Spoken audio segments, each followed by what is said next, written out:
Bonjour à toutes et à tous, je m'appelle Mélanie, j'ai 27 ans et je vous parle aujourd'hui depuis Sydney en Australie. J'ai décidé d'aller questionner pour vous tous ces gens qui ont tout quitté pour démarrer une nouvelle aventure à l'étranger. On va parler de leurs choix, de leurs débuts, de leurs galères, de leurs questions, de leurs conseils et puis évidemment de leur envol. Pour ma part, ça fait un petit peu plus d'1 an et demi que j'ai posé mes valises ici en Australie. Puis j'ai fait une petite coupure en France entre-temps, mais on en parlera plus tard. Je vais justement profiter de ce premier épisode pour vous raconter un petit peu mon parcours. Alors moi je viens de la banlieue parisienne à l'origine. C'est là-bas que j'ai fait mes études en communication digitale. Donc ça fait un petit peu vaste dit comme ça, parce que c'est vrai que c'est 2 sujets qui sont très présents dans la société actuelle et qui prennent beaucoup de place dans plusieurs domaines. J'ai eu l'occasion pendant mes études de faire 6 mois d'échange universitaire à l'étranger et j'avais été prise pour l'Argentine. C'était complètement un choix un petit peu par hasard. Vous savez, on a une espèce de liste de choix de destination et puis j'avais mis l'Argentine en dernier. Puis bingo, je suis tombée là-dessus. Alors, je peux vous dire que j'étais très angoissée et très excitée quand j'ai reçu la nouvelle. Je savais pas trop à quoi m'attendre. Moi, l'Argentine, c'est un pays que je connaissais pas du tout. C'était très mystérieux. C'est un continent que j'avais jamais pensé explorer un jour, mais je m'étais dit pourquoi pas. Je devais avoir 23 ans. Et voilà, je venais d'être sélectionnée pour partir découvrir ce nouveau pays dans un continent complètement mystérieux à mes yeux. Je suis partie comme ça avec mon petit sac à dos, mon grand sac à dos, on va pas se mentir. Quand on a 23 ans, on a envie d'emmener toute son armoire avec soi. Et puis voilà, je suis partie à la découverte de l'inconnu, complètement de l'inconnu. Alors je vais pas vous dire que ça a été facile, surtout pour mes parents. C'était très compliqué pour eux de me voir partir aussi loin et pour mon premier grand voyage, vraiment à 13 heures de vol de Paris finalement. J'étais pas partie en Europe, j'étais vraiment partie très loin. Mais ils m'ont laissé partir. Et ils ont bien fait. Parce que j'ai passé les 6 mois les plus incroyables de ma vie. En tout cas, les premiers 6 mois les plus incroyables de ma vie. Remplis de beaucoup de bonheur, beaucoup d'amour, beaucoup de nouveautés, beaucoup de choses qui m'ont fait grandir. J'ai fait des rencontres toutes plus enrichissantes les unes que les autres. Des gens qui sont très accueillants, très souriants, qui ont toujours la buena onda, comme on dit. Donc c'est la bonne énergie, la good vibes. Je suis partie aussi à la découverte de nouvelles cultures, d'une nouvelle façon de vivre, d'une nouvelle routine de vie pour moi. Et puis aussi de nouveaux goûts, de nouveaux paysages, de nouvelles choses à prendre pour les yeux. Je me suis pris beaucoup de belles claques dans la figure. Que ce soit par rapport à la façon de vivre des autres, mais aussi par rapport aux choses que j'ai pu découvrir avec mes yeux. Quand on voit des paysages dans le désert, par exemple, c'est un tout. C'est les personnes avec qui on partage ces moments-là, c'est les odeurs qu'on a à ce moment-là, c'est le vent dans les cheveux. C'est beaucoup, beaucoup de choses à la fois. Après les belles rencontres de locaux, je retiens aussi les belles rencontres de mes compagnons de route. Je pense notamment à Laura et Raphaël en premier. Ces 2 personnes qui étaient dans mon école de commerce et que je connaissais pas du tout avant de partir. Alors par exemple, Laura, je l'ai rencontrée en sortant de l'avion à Buenos Aires. C'est assez simple, c'est-à-dire qu'on s'est rencontrés à ce moment-là et qu'on s'est plus jamais quittés. Quand on est à l'autre bout du monde, les liens qu'on tisse avec les gens autour de nous, ils sont totalement différents. On est tous dans le même bateau. On donne notre confiance à quelqu'un comme si on donnait notre confiance à une personne de notre famille. Ça devient vraiment, vraiment intense. On vit tout, on partage tout avec nos compagnons de route. Et avec Laura, par exemple, j'ai le sourire aux lèvres en me pensant parce qu'il y a vraiment des moments très très drôles et des moments un petit peu épiques de vie que j'aurais jamais pu vivre ailleurs et avec n'importe qui, avec qui que ce soit d'autre. Ce voyage en Argentine a été une vraie révélation pour moi. Je suis rentrée en France avec la certitude que j'étais capable de partir loin et de me sentir comme à la maison. Et ça, c'est un sentiment vraiment fort, très puissant, de pouvoir se sentir chez soi n'importe où dans le monde. Parce que c'est ce qui nous donne la force de rester loin pendant un long moment finalement. Ça nous permet de nous sentir bien, et quand on se sent bien, on sait tous qu'on peut accomplir tellement de choses. Pour se sentir comme à la maison, je pense qu'il faut se sentir entouré d'amour. Et par là, je parle pas forcément de relations amoureuses, évidemment, je parle simplement de gens qui nous entourent et qui nous donnent de l'amour. C'est des gens qui nous tirent vers le haut, qui nous soutiennent, qui prennent plaisir à nous apprendre de nouvelles choses, à nous écouter, qui prennent le temps.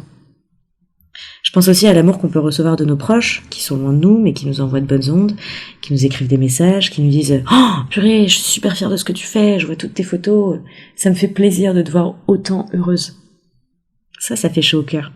Ça, c'est de l'amour. Et un texto Paris-Buenos Aires, ça prend tout de suite beaucoup d'ampleur. Et ça fait chaud au cœur. C'est ce qui fait que même en se couchant à des milliers de kilomètres de chez nous le soir, on se sent pas seul, bien au contraire.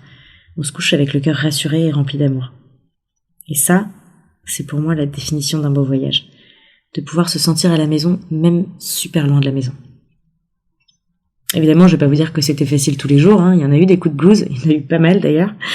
Il y a plein de moments où je pensais à ma famille, à mes amis, où tout le monde me manquait. J'étais nostalgique des petits plaisirs parisiens. J'étais nostalgique des bras de ma maman. Et oui, même à 23 ans. Et puis en fait, dans ces moments-là, je me suis tournée vers les gens que j'avais rencontrés sur place.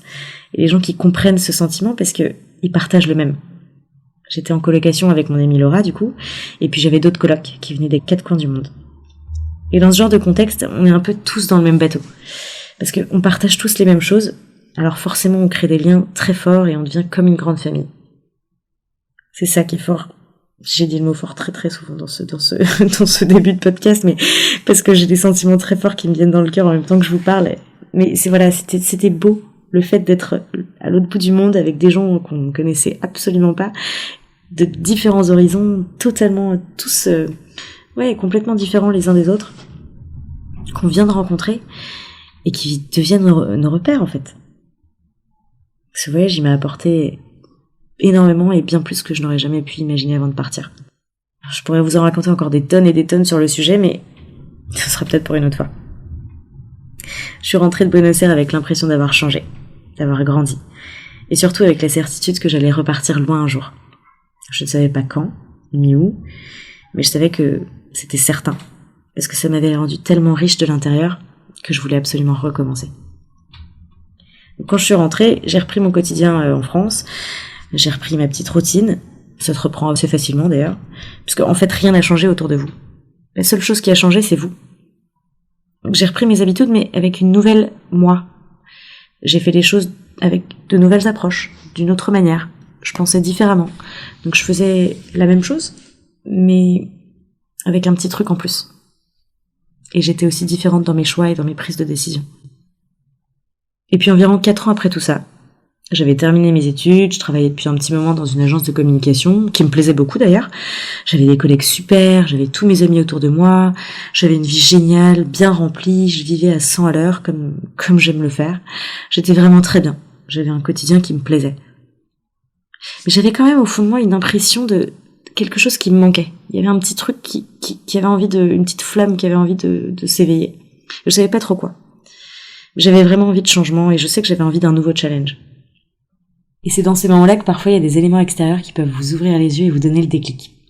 Alors pour la petite histoire, moi c'est mes meilleurs copains qui sont venus me trouver un jour pour me dire écoute Mel, nous on quitte notre boulot en finance, on a décidé de faire un petit break pour partir en Australie, alors viens avec nous. Bah, évidemment moi quand mes potes me disent ça, c'est la panique. J'étais d'abord très surprise et puis je pense que j'ai fait ce qu'aurait fait la majorité des gens, c'est-à-dire que j'ai mis des barrières tout de suite. Je me suis inventé toutes les excuses possibles et inimaginables.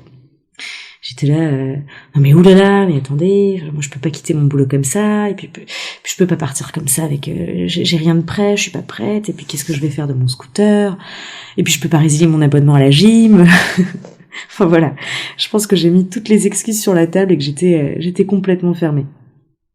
En fait, en rentrant chez moi, je me suis dit, mais attends Mel, je comprends pas, pourquoi tu te mets des barrières comme ça? Oui, je me parle à moi-même, hein. Je pense que ça arrive à beaucoup de gens, enfin j'espère. Mais voilà, je me suis dit c'est un plan génial, et puis t'as toujours envie de repartir, et puis t'as toujours eu envie d'aller en Australie, qu'est-ce que tu fous quoi? Donc je suis allée en parler à ma maman, de qui je suis très proche, et je lui ai expliqué la situation, j'ai dit voilà, les garçons ont décidé de partir en Australie, de tout quitter, et ils m'ont proposé de partir avec eux. Et c'est là que ma maman m'a dit, mais alors d'une façon super détachée, hein, alors que moi je venais de me trouver toutes les excuses les plus débiles, elle m'a dit, mais attends, et pourquoi pas Mélanie? T'en as toujours eu envie, t'as toujours eu envie de repartir, l'Australie t'en as toujours rêvé, puis là en plus c'est l'occasion de partir avec des copains, enfin, pourquoi pas?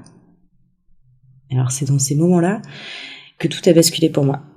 Parce que quand les gens qui vous aiment et autour de vous vous soutiennent et vous pousse à faire les choses, ça vous donne le déclic et ça vous donne envie. Encore plus. Donc là, je me suis dit, bah en fait, t'as raison, je vais peut-être le faire. Donc on a pris le temps pendant 6 mois avec les garçons de bien mettre en place tout notre voyage, hein, on n'est pas parti comme ça sur un coup de tête non plus. On a pris le temps de quitter nos boulots respectifs, de mettre de l'argent de côté, parce qu'un voyage, ça se prépare, surtout si on veut être tranquille et indépendant en arrivant.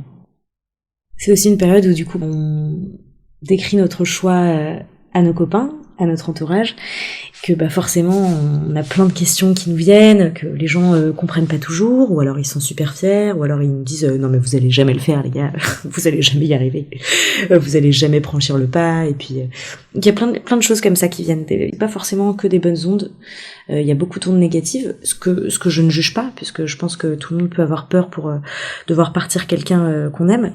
Je pense que c'est aussi, les gens avaient peur de nous voir partir et puis peut-être plus jamais revenir, de plein de choses.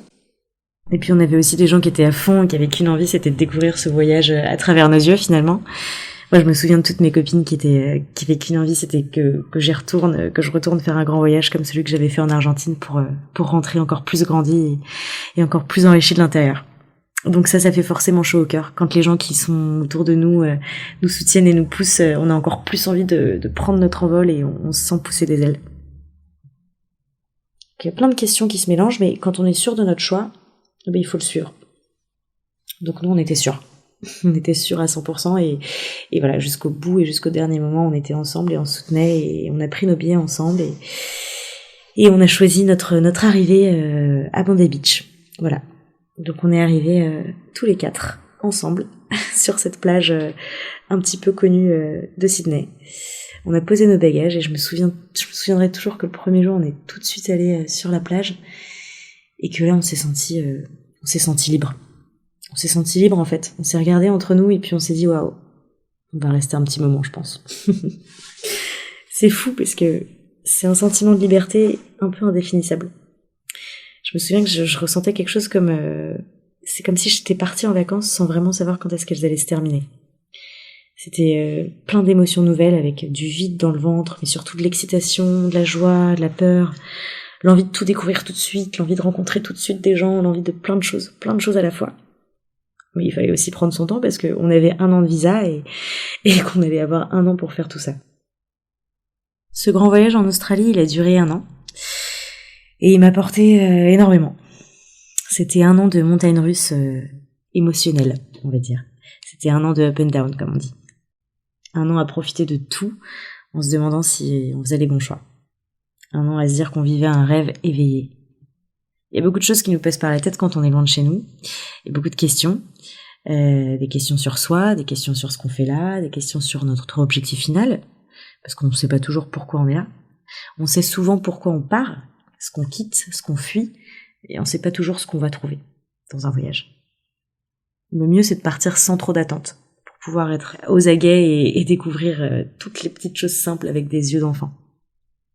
On peut passer des journées incroyables où on se sent libre, vivant, puissant, on a l'impression qu'on pourrait refaire le monde, et qu'on a la clé du bonheur entre nos mains. Il y a aussi des moments où on fait des rencontres qui nous bouleversent, des rencontres avec des personnalités atypiques, des rencontres qui nous donnent des énergies et puis aussi qui nous font poser des bonnes questions, qui nous posent des questions là où on n'en aurait jamais posé nous-mêmes. C'est comme ça qu'on grandit de l'intérieur. C'est justement en rencontrant des gens qui sont hors de notre bulle habituelle et qui viennent mettre le doigt sur des choses que on n'aurait jamais regardées en face. Et puis c'est des journées aussi où on partait à la découverte de nouveaux paysages, on partait comme des aventuriers et qu'on faisait des trucs un petit peu comme dans les films, mais c'était la vraie vie. Et on a eu la chance de vivre des trucs comme ça. Et pour moi, je suis très reconnaissante d'avoir pu vivre tout ça et de continuer à essayer de le vivre aujourd'hui encore parce que voilà, j'avais pas envie que ce soit que des rêves de petite fille. Et le fait de pouvoir réaliser ces trucs-là et en plus de ça avec mes meilleurs potes, j'ai énormément d'amour là qui sort de mon cœur en même temps que je vous parle, c'est que c'est fou et c'est pas donné forcément à tout le monde, je le sais, mais c'est aussi un choix et c'est aussi une opportunité qu'on a voulu saisir. C'est une décision qu'on a prise ensemble et c'est une décision que j'ai prise aussi pour ma vie. C'était pas facile de partir, c'était pas facile de tout quitter, mais la finalité c'est que c'était le meilleur choix de ma vie, de prendre ce risque. Et puis voilà, on a eu des moments aussi où c'est plus bas, où notre énergie elle est un petit peu plus down. On est un petit peu happé par la peur du futur, la peur de bien faire, la peur d'être en retard, Elle a peur d'être en retard par rapport aux autres en fait. Parce que parfois on se compare par rapport à nos amis en France et puis on se dit waouh, ils sont déjà en train de faire leur carrière, ils sont en train de construire leur vie différemment. Peut-être que moi quand je vais revenir, je vais être totalement en décalage. Ça fait peur ça aussi. Ça fait peur. Du coup on n'a pas envie de rentrer quand on voit ça. On a aussi peur de se dire bah attends, moi je suis en train de voyager et de m'éclater, mais peut-être que c'est pas comme ça que je vais revenir dans le système. Et puis c'est dans ces moments-là que on a envie de casser un petit peu le système et de casser ces cases qu'on nous a appris et dans lesquelles on nous a conformés pendant nos études, parce que en rencontrant des gens à l'étranger qui savent se servir de leurs mains et qui savent construire des choses incroyables, ou nous raconter des histoires et faire quelque chose, faire un changement dans nos vies ou dans la vie des gens, c'est là qu'on se rend compte que un diplôme entre les mains n'a pas forcément la même valeur pour tout le monde. Et que c'est pas forcément ça la définition de la vie. Alors je suis pas en train de dire qu'il faut arrêter ses études et qu'il faut partir voyager et qu'il faut tout foutre en l'air, j'ai pas dit ça. Je dis simplement que parfois c'est bien de trouver une balance et de savoir où sont les choses importantes, où sont les choses qu'on peut se permettre de faire, quels sont les risques que l'on peut prendre et où sont les cases dans lesquelles on veut entrer ou pas. Puis évidemment il y a aussi la peur du budget, les finances c'est quand même assez important parce que ça a quand même un coût en voyage. Et puis l'argent, surtout en Australie, ça part à une vitesse folle, donc on a quand même toujours peur de pas forcément avoir de boulot, d'être à sec, etc. Mais je pense que ça fait partie du voyage, c'est une espèce de petite adrénaline aussi, et que ça fait partie du jeu. Du coup, pour vous résumer un petit peu mon expérience australienne, donc pendant les 6 premiers mois, j'ai vraiment travaillé pour mettre de côté au maximum. Donc j'ai fait des petits boulots, j'ai enchaîné des boulots en restauration, j'ai aussi été vendeuse, et il y a toujours du bon à prendre. Ça m'a ouvert l'esprit sur d'autres façons de faire, sur d'autres choses. J'avais une nouvelle routine et des journées rythmées différemment. Et moi, ça m'a beaucoup plu. Voilà. Et après ces 6 mois, j'ai voyagé. Donc j'ai décidé de vraiment voyager en Australie. Alors j'ai d'abord voyagé en van avec ma coloc, Monica. Donc ça c'est une expérience que je recommande vraiment à tout le monde. C'était aussi un truc que j'idéalisais depuis toute petite. Parce que c'est vrai que j'ai été influencée par Elisa de la Jungle. Je sais pas si on sera tous de la même génération, mais en tout cas voilà, moi c'était mon petit rêve de petite fille. Et ouais, c'est vrai que c'est incroyable. Pouvoir se réveiller face à la mer, parcourir des kilomètres en voiture et s'arrêter simplement quand bon nous semble, se dire qu'on trimballe notre maison avec nous et qu'on peut décider quand on veut de dormir, de manger, de se reposer, de rouler. Voilà, c'est juste un sentiment de liberté incroyable. Après cette excursion en van, j'ai décidé de me lancer un challenge et de faire quelque chose qui me paraissait vraiment très fou, c'était de partir seule. Voilà, c'était un petit peu de voyager avec moi-même. Alors on dit souvent que les choses qui nous font super peur, il faut les faire. Et une fois que c'est fait, on se dit waouh, pourquoi j'avais peur de ça. C'est vrai que c'est un petit peu ce qui s'est passé pour moi, parce que voilà, c'est quelque chose que j'avais vraiment très peur de faire avant de partir en Australie et que j'avais jamais pensé faire d'ailleurs durant ma vie tout court. C'est une idée que je haïssais, l'idée de partir seule, ça me paraissait angoissant et vraiment impossible. Parce que je m'étais toujours dit que j'allais m'ennuyer, et c'est vrai que comme je suis quelqu'un qui aime bien être entouré et qui aime bien partager les choses, c'est vrai que j'aime beaucoup partager avec les autres des moments de vie, des souvenirs, je prends beaucoup de photos, parce que je pense que c'est beau de partager quelque chose avec quelqu'un, et puis d'en reparler avec cette même personne quelques années après, et d'avoir tout de suite cette connexion, et de se dire « Ah mais tu te souviens, ce moment-là il était vraiment fou », etc., etc. Je suis aussi une personne qui partage beaucoup sur les réseaux sociaux. Je partage beaucoup ce que je fais parce que j'ai envie de donner envie aux gens. L'envie d'avoir envie, il paraît, comme dirait l'autre. Non, mais c'est vrai que j'aime beaucoup partager. Parce que j'ai envie de donner aux gens l'envie de s'ouvrir sur le monde qui nous entoure, sur les choses incroyables qu'on peut faire, l'envie de s'ouvrir sur les toutes petites choses de la vie qui sont juste à côté de nous et qui peuvent nous rendre super heureux.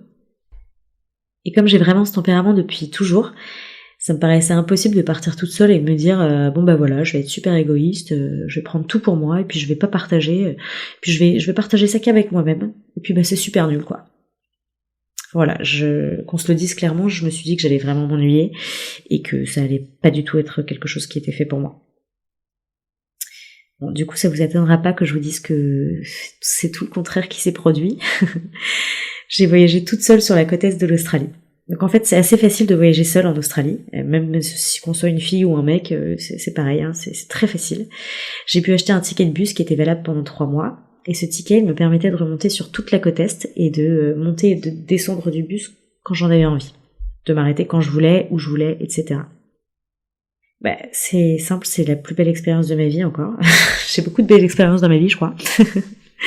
Mais ouais, c'est une très très belle expérience qui m'a permis d'en apprendre beaucoup sur moi, sur ce que j'aime, sur les gens avec qui j'aime être, sur ma façon d'aborder les gens, sur ma façon d'aborder les choses, ma façon d'organiser mes journées, ce qui me donne de l'adrénaline, ce qui me fait peur, ce qui me fait mal, ce que j'aime manger, ce qui me fait du bien, enfin tout ça quoi. Sur l'équivalent de 3 semaines de voyage, ça m'a complètement fait grandir et ça m'a ouvert les yeux sur tout ça, sur tout ce que je voulais et tout ce que j'aimais dans la vie. Et je peux vous dire que c'est vraiment quelque chose que je souhaite à tout le monde de faire au moins une fois dans sa vie. De prendre son sac un jour et d'aller au-delà d'une frontière. Juste pour un petit temps avec soi-même. Pour se retrouver en fait. Pour prendre le temps d'être avec soi et de découvrir ce qu'il y a derrière nous-mêmes. Ce qu'on se cache. Parce que quand on est avec les autres, même avec la personne dont on est le plus proche, on est forcément conformé à cette personne-là. On va se sacrifier pour elle, on va faire des choses juste pour lui faire plaisir, ou juste pour lui attirer son attention, pour lui montrer que, pour lui prouver que, etc., etc. Donc on n'est jamais vraiment nous-mêmes quand on n'est pas seul. Mais alors quand on est seul dans un autre environnement, hors de notre zone de confort, je peux vous dire que c'est là qu'on se découvre. Et c'est là qu'on rencontre notre vrai nous-mêmes. Et ça, c'est une vraie chance. Alors je sais bien que c'est pas donné à tout le monde de voyager, je sais aussi que c'est une opportunité que je me suis créée et que j'ai voulu faire. J'ai choisi d'investir là-dedans. Mais après, chacun est libre d'investir dans ce en quoi il a envie. On peut investir en soi, comme investir dans autre chose, comme par exemple du matériel. Je pense qu'il n'y a pas de bonne ou mauvaise façon. Je pense juste qu'il y a des choses qui devraient vraiment être importantes pour beaucoup plus de personnes d'entre nous. Et investir en soi, c'est quelque chose qui me paraît fondamental, surtout dans la société actuelle. Pour arrêter de se voiler la face et pour arrêter de se donner une image d'eux, parce qu'on se compare aux autres constamment et qu'on veut rentrer dans des cases. Donc voilà, moi ça m'a donné énormément confiance en moi. Ça m'a permis de me montrer que j'étais capable de plein de choses. Ça m'a rendue fière, ça m'a rendue tellement fière de me dire que j'étais capable d'être toute seule. C'est un sentiment indéfinissable. C'est qu'on se dit qu'on est indépendant et que ça le fait en fait. Que c'est possible. Qu'il n'y a pas que les autres qui peuvent le faire. Je me suis sentie juste libre. Et je vous souhaite à tous de vous sentir libre un jour.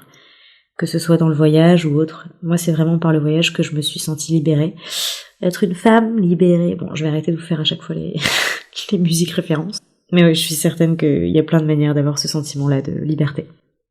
En tout cas, si je peux vous souhaiter quelque chose à tous, c'est vraiment d'un jour de pouvoir connaître ce sentiment intense de savoir qui vous êtes, de n'appartenir à personne d'autre qu'à vous. Je vous souhaite à tous de pouvoir vous rencontrer vous-même, que ce soit pour le côté mental comme physique, parce que c'est quelque chose qui est super important pour avancer dans la vie, pour ne pas vous mentir à vous-même. Et puis tout simplement pour vous élever encore plus haut que là où vous êtes. Et puis pour finir, je vous souhaite d'être heureux. Je vais terminer ce podcast en vous posant une question. Mais pour vous mettre un petit peu dans l'ambiance, je vais vous demander de fermer les yeux. Est-ce que vous seriez capable de tout quitter le mois prochain pour partir à l'aventure vers l'inconnu, au-delà d'une frontière, pour une longue durée? Vous inquiétez pas, moi aussi ça m'a fait peur la première fois. Et puis finalement,